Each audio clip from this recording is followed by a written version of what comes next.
J'ai fait ce que toute femme dans ma situation aurait fait. J'ai utilisé ce que je savais pour exister dans un monde où les hommes prenaient toutes les décisions. Vous parlez de trahison, mais qui m'a jamais été loyal? Les Aztèques sacrifiaient leurs prisonniers par milliers. Beaucoup espéraient que les Espagnols seraient des libérateurs. Ce débat met vraiment en évidence la diversité des conséquences des explorations qui ne sauraient être réduites à une seule interprétation. Parlons maintenant d'un autre impact majeur, les maladies. Atahualpa, avez-vous été témoin de leur effet sur votre peuple?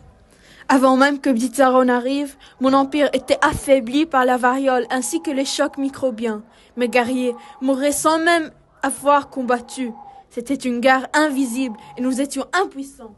Nous ne savions pas que nos maladies effaceraient votre peuple.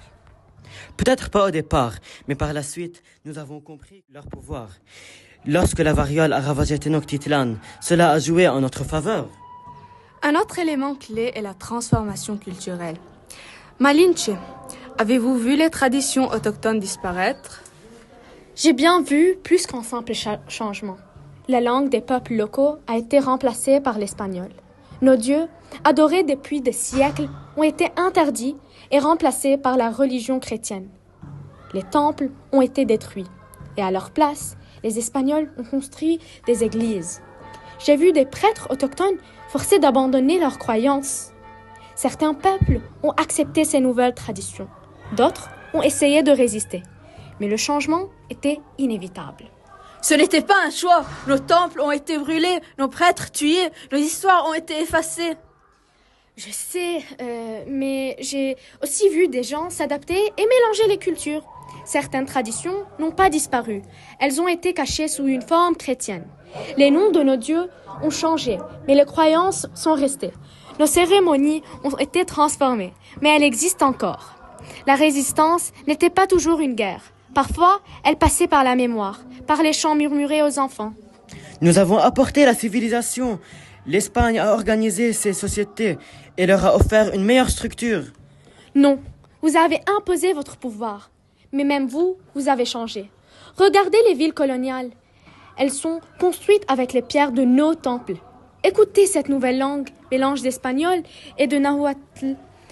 Même si tout a été bouleversé, un monde nouveau est né. Ni complètement aztèque, ni complètement espagnol. Et c'est ainsi que nous avons continué à exister. Je sens que nous pourrions débattre encore longtemps. Mais il est temps de conclure. Avant de refermer cette page, un dernier mot de chacun d'entre vous. Christophe Colomb, je vous donne la parole. Quoi qu'on en dise, j'ai changé le cours de l'histoire. Mon but n'était pas de détruire, mais de découvrir. L'histoire me jugera, comme elle juge tous les grands explorateurs. Hernán Cortés, à vous. Les empires naissent et tombent. Si ce n'avait pas été moi, un autre serait venu. Nous étions les instruments d'un destin inévitable. Atahualpa. Un destin imposé par la force et la trahison. Mon peuple a souffert et nos terres ont été prises. Mais malgré tout, nous survivons. Nos traditions ne sont pas mortes. À toi, Madame Malinche. L'histoire est plus complexe qu'un simple combat entre vainqueurs et vaincus. J'ai fait ce que j'ai cru nécessaire pour survivre.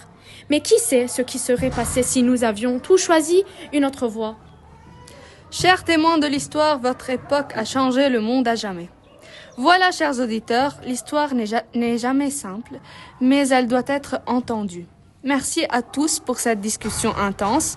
L'ouverture atlantique a changé le monde, mais elle a aussi laissé des cicatrices profondes. Ce débat illustre vraiment une vérité essentielle. L'histoire est un enchevêtrement de destin, de choix et de conséquences. À vous, auditeurs, de poursuivre la réflexion. Quelle mémoire voulons-nous transmettre? Quelle histoire voulons-nous raconter? Merci d'avoir suivi cet épisode spécial de Les Voix du passé. Continuez à écouter, à apprendre et à donner la parole à ceux que l'histoire a souvent réduits en silence. À très bientôt pour un nouvel épisode.